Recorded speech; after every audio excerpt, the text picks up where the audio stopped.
Welcome back to 3-Day Weekend. Chris here, and I'm with Dwight. It's our 2018 Polaris Sportsman ACE 570. We've got an issue with it using oil, so I'm going to be taking care of that today.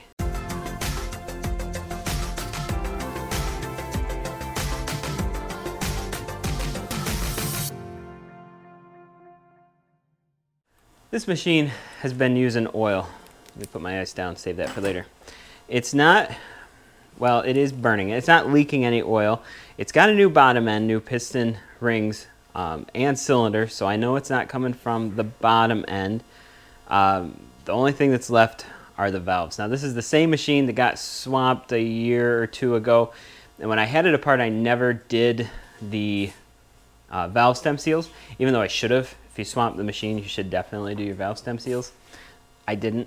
I have them now. I didn't have them when I was doing the rebuild, and I was kind of in a hurry to get them back together, so I didn't want to wait. I just put it back together, knowing full well it was going to cost me a head gasket to do it later. Well, it's later now, and we're going to take care of it because it's using enough that he kind of got lazy about checking the oil, and it definitely ran low, so I'm worried about my bottom end now. What are you going to do? So we're going to fix it, hopefully stop the oil consumption. And I'm going to lap the valves while we have it out so that I can set the valve lash and have it not move anymore, because it keeps moving and then it becomes hard to start.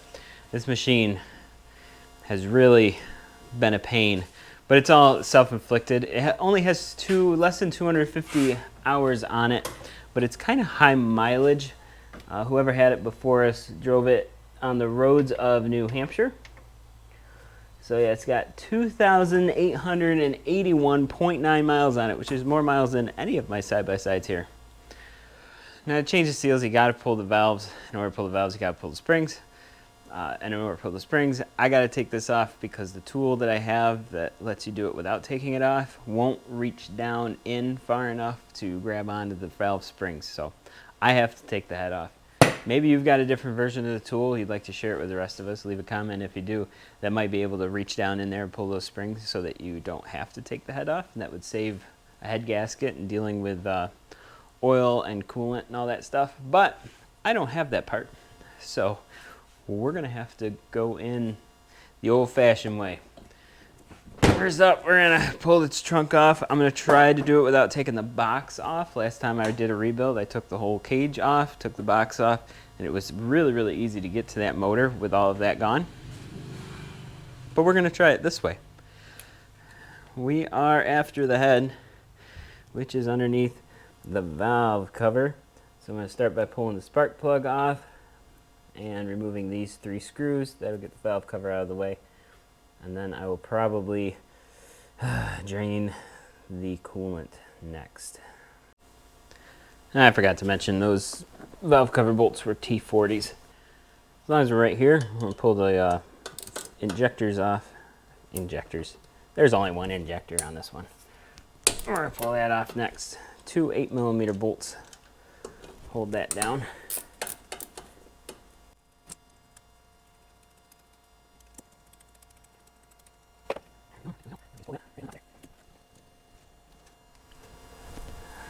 We're going to disconnect this plug. Simple push, pull that off.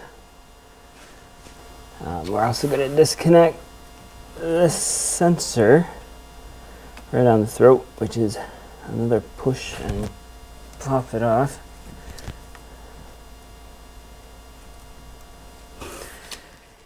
And then we have this.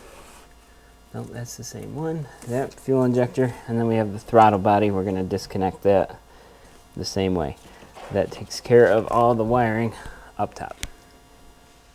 We're down passenger side. I'm going to just disconnect this main coolant hose and get the coolant draining while I'm working on other things.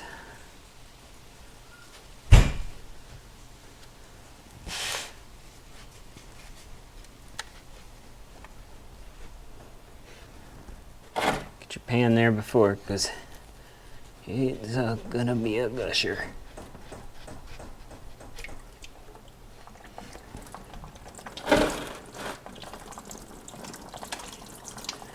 go. And it'll take a little while. We're still on the passenger side. This is the exhaust pipe. It's got a pressure fit right there, so we only need to remove this one piece. But I like to remove the spring side first. Less tension on the bolt sides if you do it that way. So that spring there, and that spring there. I'm just going to use regular pliers and stumble and fumble my way through getting those disconnected.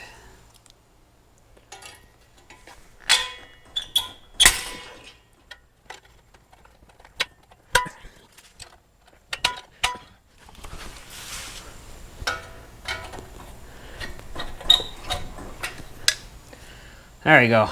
When all else fails, get some bigger pliers. Exhaust manifold's behind the firewall, so at this point we gotta take the seat out.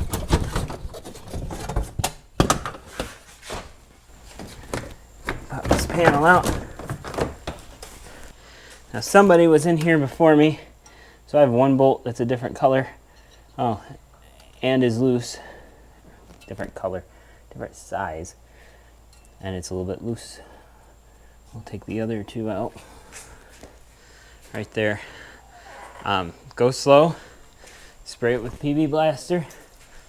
Let it soak for just a little bit, because you do not want these to break.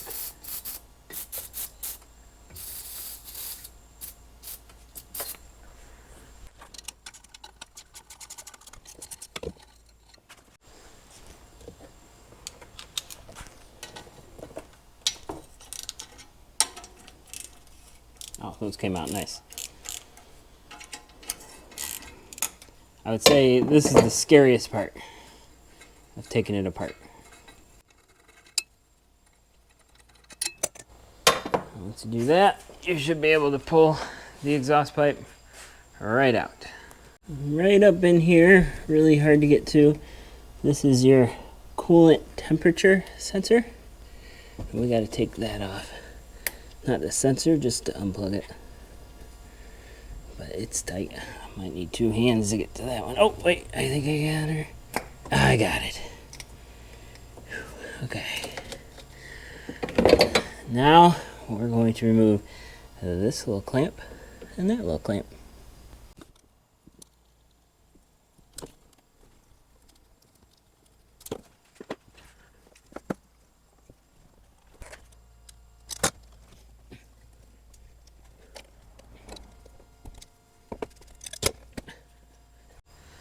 Next up is the throttle body, which it's attached by these two bolts. You can't see the other one, which are really tight. You can't really get to those very well.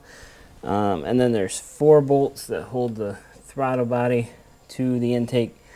Can't really get to those very well either, but you can get to this guy, this band. So what I do is just loosen that up. When you take the head off, you're taking the whole head and throttle body assembly off as one piece. Take a swig of whatever you're drinking, because you're done with the external stuff. We're going to take the cams out next because the chain is attached. But before we do, I want to get it to top dead center, at least close to top dead center. I'm going to do that using the marks on the side of this. So the intake marks need to be level with the top here, and the exhaust marks need to be level with the top over there. And I can carefully use those 10mm bolts right on the sprockets to turn it. I just want to get it close. Later we're going to set top dead center using the actual indicator, which is underneath your crank sensor right there. But at least this will get us close, so we don't have to spin it around by hand manually for a really long time. And when we spin the engine, we're spinning it away from us.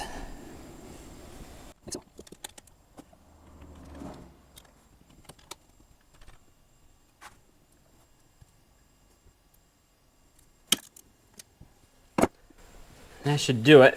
We're pretty close right there. If you can see the marks, we'll get that dialed in exactly later, but we're close. So now I can take the cams off, which are 8. My camera died already, So sorry about that. But the next step, we're removing these cams. 8 bolts hold those in. And they're all 8mm. Just don't loosen that one all the way and then that one all the way. Just quarter turn, kind of do a cross pattern until they're loose, and then you can take them all out. Once they're out, this whole assembly comes out as one piece. And the cams are different. You see the exhaust is longer because it's got the centrifugal force thing over here. So you can pop those out. It doesn't matter if you get them reversed. I didn't take the tensioner out. I'll show you that here next.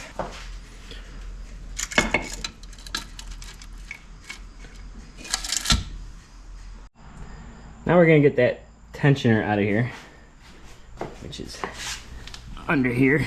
This guy, that's 1 1/8 to get that out. It's going to be pretty tight. I already cracked that one loose while I was charging my battery up. Should have done that before I started taking the cams out, but either way, it'll work. It unscrews forever. There's your tensioner. Next up, we're going to take out these 2 little 8mm bolts on the edge of the head. Can you see those? There they are. We're ready to take out the 4 head bolts. 1, 2, 3, 4. We're going to do a cross pattern and only turn it by about 1/8 of a turn and keep going around and around, loosening them all, and then we'll take them all out in one piece. At this point, the head should be loose. Yep, it is. So we're going to lift it up and out, but we're going to be mindful of this timing chain guide right here in this slot. There's 2 of them, because we got to pull it that way to get it off the throttle body, but then we got to lift it up to get it over those slides. It's kind of a complicated lift, but we'll get it.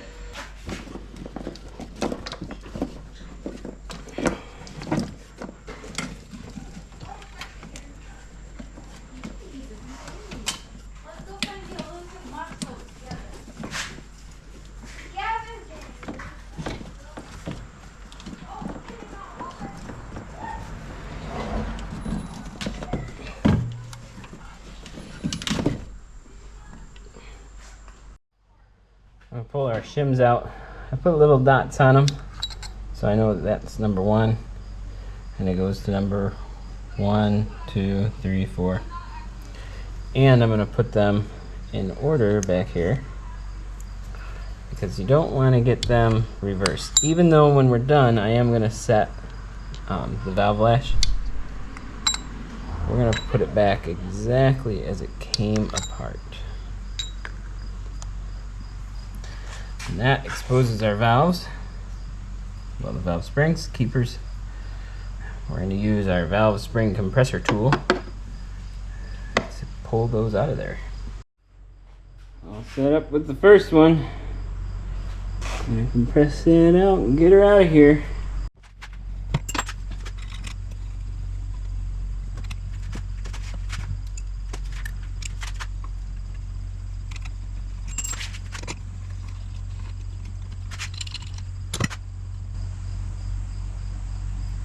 Spring, valve, there it is. That's what we've been after this whole time.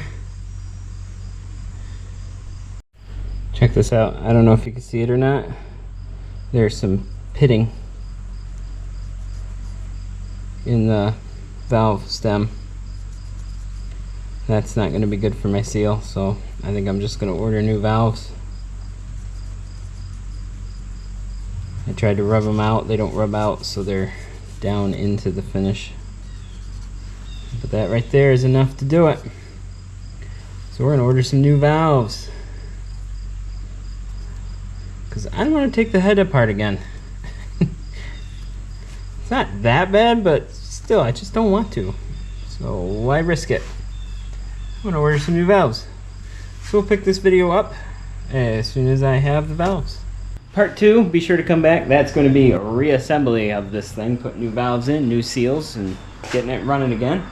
But in the meantime, thank you so much for watching. I really appreciate every viewer and every subscriber, especially members. You guys are amazing, and I really appreciate the support. And I hope that you all come back here and watch another video with me right on 3-Day Weekend.